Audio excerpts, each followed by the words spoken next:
Well, n cadets have to stand in a row if all possible permutations are equally likely. Find the probability that two particular candidates stand side by side. Oh, stand side by side का बात कर रहे हो लोग. Okay. Whenever we have been asked, अभी मेरे को सबसे पहली बात तो यहाँ पे बता दो कि परम्यूटेशन क्या होगा. अगर n कैडेट्स है उनका एक रो में आने का परम्यूटेशन क्या होगा. Well that is n. फिर बाद में मेरे पास में n-1 लोग बचेंगे. फिर बाद में मेरे पास में n-2 लोग बचेंगे क्योंकि यहाँ पे तो 1 2 सिलेक्ट हो चुके हैं. सो यहाँ पे n-2 लोग बचेंगे. यहाँ पे n-3 लोग बचेंगे and so on up to कहाँ तक के जब तक के आखिरी वाला नहीं आता है. And this you guys very well know about that. This is nothing but n factorial. So arranging this n cadet is nothing but my n factorial. Consider this n as small n. Okay, so वो अपने को representation के लिए easy हो जाता है. So ये हो गया n factorial.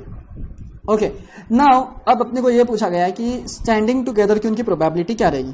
अपन स्टैंडिंग टुगेदर के लिए प्रोबेबिलिटी में क्या करते हैं. It's in simple that we assume that this the two students और the two candidates are same. So मतलब सेम मतलब क्या हो गया. अगर मेरे पास में 10 स्टूडेंट थे तो मैं उनको 2 स्टूडेंट अगर मेरे पास में सेम है तो मैं क्या करता था, एक माइनस कर देता था, 9 कंसिडर करता था. मैं कैसे आता था 9, वो एक्चुअली 9 कैसे आता था. वेल आई यूज्ड टू -2 8 आता था, लेकिन ये जो 2 मेरे गए वो 1 बनकर आते हैं. सो मेरे को मिलता है 9. Similarly when there are n candidates so पहले तो n-2 होगा लेकिन एक ऐड होगा. So basically what I will have is n-1 factorial. But यहाँ पे कहानी खत्म नहीं होगी. Exact permutation and selection will give me when I will multiply the arrangements of the two candidates who were together and that is 2 factorial और 2 sometimes. आप 2 भी लिख सकते हो या 2 फैक्टोरियल भी लिख सकते हो क्योंकि दोनों turns out to be 2 only. So ये आ गया मेरा इतना तरीका. लेकिन क्या ये तरीका काफी है क्या इतने में? नहीं. Actually the thing is that मेरे को उन्होंने सवाल ये पूछा कि चांसेस क्या है वो साइड बाय साइड खड़े होने के. वेल चांसेस ये है वो साइड बाय साइड खड़े होने के कि अगर मैं इसको डिवाइड कर दूं ये क्वांटिटी से तो मेरे को आंसर मिल जाएगा. क्यों? क्योंकि ये ही तो मेरी टोटल सैंपल स्पेस है. यही तो मेरा टोटल सैंपल स्पेस है. सवाल में ही तो ये पूछा गया कि n candidates have to stand in a row if all possible permutations are equally likely हो रहे सारे परम्यूटेशंस. कैसे भी करो आप. Okay, so in such case you have to find the probability that the two particular candidates stand side by side. यह आ गया मेरा आंसर. इक्वली लाइकली हो रहे NC. बेसिकली यहां पे सारे परम्यूटेशंस एक जैसे ही है. So it doesn't matter. इसलिए मैंने n-1 factorial upon n2 factorial upon n factorial ले लिया. And when you calculate it 2 into n-1 factorial divided. Now this n factorial can be written as n-1 factorial. This gets cancelled and finally I get the answer 2 over n. Finally I get the answer, that is 2 over n. 2 by n are the required probabilities. So my chances that if there are n cadets, then there is 2 by nth chance that the two cadets or two particular cadets will stand side by side. और ये signify भी यही करता है मेरे को. ये बताता भी यही है मैथमेटिकली. अगर मैं इसको रीड करूं तो 2 over n चांसेस है मेरे पास में. n में से 2 ये वही बताता है चीज. And that is the most logical thing, and that makes sense. Exactly. Anyways, we'll move on to the next now. There are 2 bags. One bag contains 5 white balls. अरे यार इसको black कर देते अपन. Black ball 4. इसको red कर देते अपन. Second bag contains 7 white red ball and 9 black balls. A ball is transferred from first bag to second bag. Then one ball is taken from the second bag. Find the probability that it is a white ball. अरे ये question तो करे हुआ जैसा लग रहा है मेरे को. Did I repeat the question? I feel like we have done this type of question. Let me just check it. Well, I don't know, but I know that the one thing that we have done this kind of example, that first we transfer it to one bag to another bag, and then we find that one ball is drawn from the bag. What is the probability of getting the ball? And that ball is white. So I hope you can do this kind of example now. You are eligible. You can do that kind of example. It's really simple without using any combination part also. You can do it, or you can use the combination part also. It's not really that tough. It's not really that tough.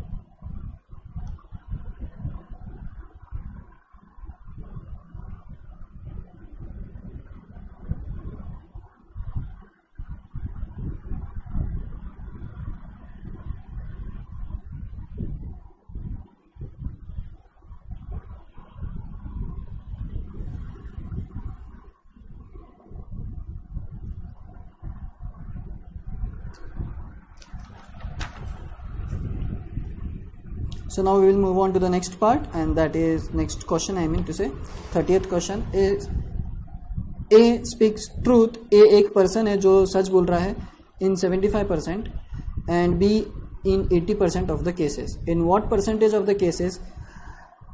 In what percentage of the cases are they likely to contradict each other narrating the same incident? कोई एक कोई एक किस्सा बता रहा है और B भी वही किस्सा बता रहा है, लेकिन ए सच बोलता है 75% और बी सच बोलता है 80%. तो अपने को बताना है कि कितना परसेंटेज चांस है ये ऐसा कि ये दोनों जब स्टोरी एक ही बताएंगे तो वो एक दूसरे की स्टोरी को कॉन्ट्राडिक्ट करेगा. मतलब ये कुछ और बता रहा है, वो कुछ और बता रहा है. तो ऐसा होता है ना, कभी कभी अपन बहुत सी बार गॉसिप करते हैं, तो गॉसिप में ये सब चीज़ें होती है, तो थोड़ा मिर्च मसाला गिरता ही है उसमें. So that is what we have to find out कि कितने चांसेस ऐसे कॉन्ट्राडिक्ट होने के. ओके, सेम नहीं आने के चांसेस कितने हैं. Okay, so probability of, we need to find the probability of A and we need to find the probability of B find out कर लेते हैं. ठीक है. So probability of A क्या है? Well, probability of A is he speaks 75% truth. So it is 75 by 100, or you can rather say 75%, which is nothing but 5 के table में दोनों डिविजिबल हो जा रहा है ना. Exactly 3 by 4. And अपने को बताना है इसका कॉन्ट्राडिक्शन है ना. मतलब ए और बी के कॉन्ट्राडिक्ट कैसे करेंगे एक दूसरे को. सो मैं इसका कॉम्प्लीमेंट ले लूंगा.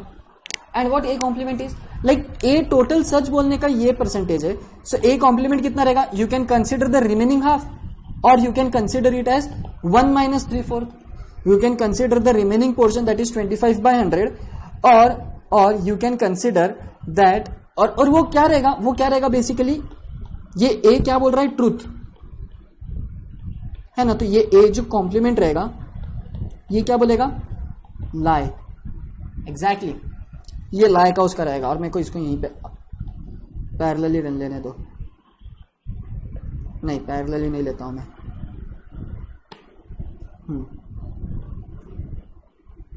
ठीक है. और वो क्या रहेगा? So one can think about it as 25 by 100, 1 by 4, या तो one can think as 1 - 3 by 4, which is going to give you 1 by 4. You can take in terms of percentage also 25 by 100. 25% जो झूठ बोलता है, 75% वो सच बोलता है. whereas P of B का सच बोलने का क्या है criteria? 80 by 100, which is 4 by 5, and उसका झूठ बोलने का क्या रहेगा फिर? 1/5. और यू कैन से 1/5 कैसा आया? 20 by 100 ले लूंगा, क्योंकि 20 झूठ बोलने का रहेगा. सो इट इज 1/5, और you can consider it as 1 - 4/5, which is equal to 1/5. So B सच इतना बोलता है, बी का ट्रूथ, और ये बी का फॉल्स बोलने का. फॉल्स बोलो या लाई बोलने का, लाई झूठ बोलने का. ये इतना हो गया. I need to find out that ये दोनों की स्टोरी कब कॉन्ट्राडिक्ट करेगी. So what I am finding out is P of A complement, or I would rather say P of A and B will contradict. ये कब contradict करेंगे? And the formula is we all know ये और इसका complement plus P of B और P of B का complement. It's simple ना, ये कुछ एक तो सच बोलेगा और झूठ बोल सकता है, ये सच बोलेगा या तो झूठ बोल सकता है, तो इनकी प्रोबेबिलिटी प्लस इसके सच और झूठ बोलने की प्रोबेबिलिटी के प्रोडक्ट का अगर मैं सम कर लूं तो मेरे को पता चल जाएगा कि कॉन्ट्राडिक्ट होने के चांसेस कितने हैं। Exactly, and that is how you find out कि भाई कैसे वो एक दूसरे को कॉन्ट्राडिक्ट करेंगे। सो वेल, पी ऑफ ए का प्रोबेबिलिटी है 3/4 सच बोलने का, तो झूठ बोलने का है 1/4। whereas P of B की probability, I would rather consider it entirely in green. Okay, P of B के सच बोलने की probability है 4/5, तो झूठ बोलने की probability है 1/5, and thus in total it will give me 3/16 और ये हो जाएगा 4/20.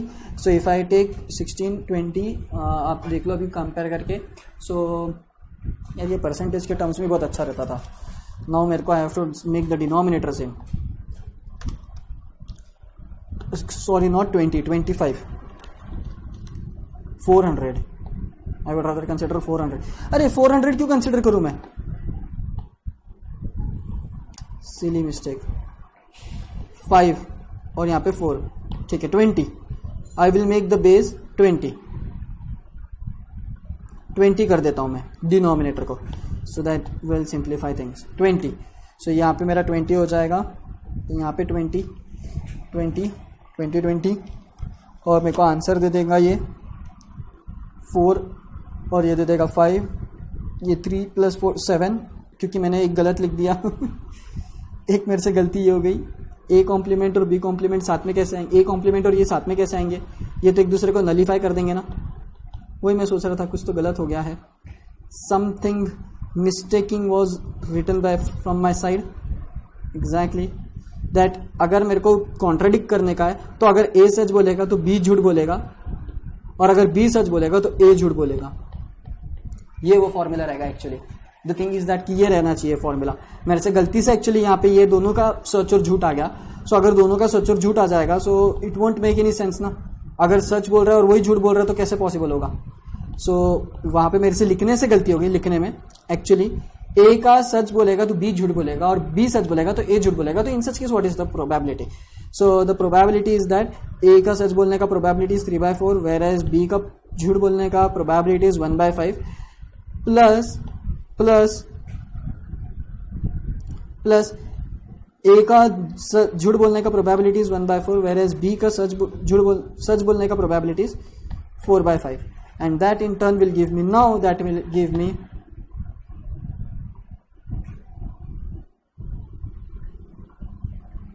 ये 1/5 और ये 20, सो ये हो गया 7/20।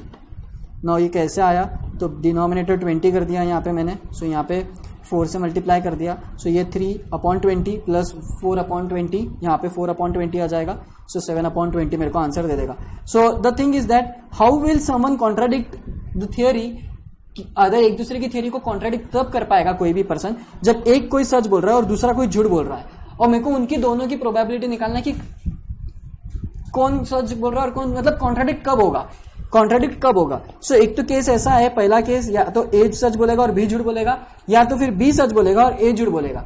तो टोटल प्रोबेबिलिटी और में आ रही है टोटल, क्योंकि और में आ रहा है केस, तो इसलिए मैं दोनों का प्रोबेबिलिटीज का एडिशन करूंगा। एंड द फॉर्मूला मैंने कैसा फॉर्मुलेट किया, एक्चुअली फॉर्मूला नहीं है ये, इट्स कॉमन सेंस। वो मेरे से बोलने की वक्त थी थोड़ी, वो लिखने की वक्त गलती हो गई थी मेरे से, else it's a common sense that A सच बी झूठ, बी सच ए झूठ, तभी कॉन्ट्राडिक्ट होगा, नहीं तो कॉन्ट्राडिक्ट नहीं हो सकता है। Next, 2 dice are rolled. What is the probability that total is divisible by 3 or 4 only? 2 dice are rolled, ये तो सबको पता है। सो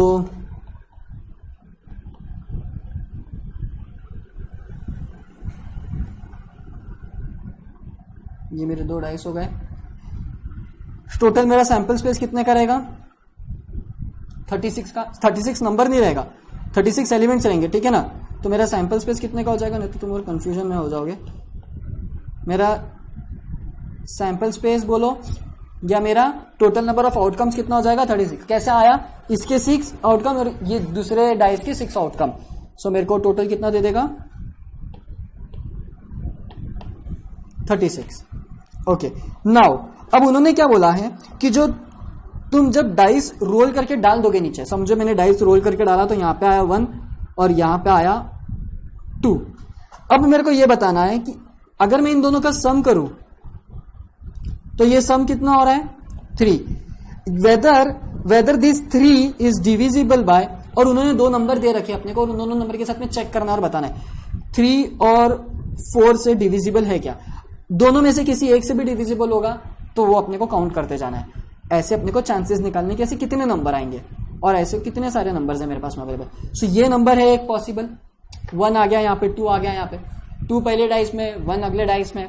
सो ऐसे कितनी पॉसिबिलिटीज है। तो सबसे पहली बात तो एक तो कॉमन सेंस ये बनता है, एक तो कॉमन सेंस ये बन जाता है कि 3 से डिविजिबल होने वाले टोटल कितने रहेंगे 3, 6, 9, फिर 12 क्योंकि दोनों 6 और 6 आ जा सकता है, एंड टोटल अपने पास में 36 है ना, तो टोटल सम हो सकता है 6, 12 भी हो सकता है, 15, 18, 15 भी, 18, 21, 24, 27, 30, 33, 36। ये सारे नंबर्स जो है वो किससे डिविजिबल है 3 से। Out of this 36 elements, out of this 36 ये है 3 से divisible. Okay, number of outcomes बोलो जो मेरे पास में डिविजिबल रहेंगे 3 से। ओके, नंबर ऑफ आउटकम्स मेरे फेवर में कौन से अभी तक के वो नहीं बोल रहा हूं मैं, नंबर ऑफ आउटकम्स कितने हैं according to considering the sample space मेरे पास में 36 है, तो मेरी हाईएस्ट लिमिट 36 रहेगी। मेरे पास में फेवरेबल में मेरे डाइस में कौन से सम आते पॉसिबल वो नहीं पता रहा है, पता है मेरे को अभी तक के। ठीक है, similarly when the elements total outcomes या मल्टीपल ऑफ 4 बोलो या डिविजिबल ऑफ 4 बोलो तो वो होगा 4, 8, 12, 16, देन कम्स 20, 24, 28, 32 एंड लास्टली 36। 36 के आगे जा नहीं सकता मैं। ये हो गया मेरे मल्टीपल ऑफ 4 बोलो या डिविजिबल बाय 4 बोलो। अब मेरे फेवर में क्या क्या केस है, मेरे फेवर में कैसे कैसे केसेस आएंगी, यही केस आएंगे ना 1 2 3 4 5 6 7 8 9 10 11 12। मेरे फेवर में भी यही केसेस रहेंगी एग्जैक्टली। और जब वो मल्टीपल ऑफ 3 रहेगा और जब मल्टीपल ऑफ 4 रहेगा तब ये केसेस रहेगी। अब मल्टीपल ऑफ 3 और 4 इसके कॉमन एलिमेंट्स कौन से, कॉमन एलिमेंट्स ऑफ 3 एंड 4 12, 36, 24।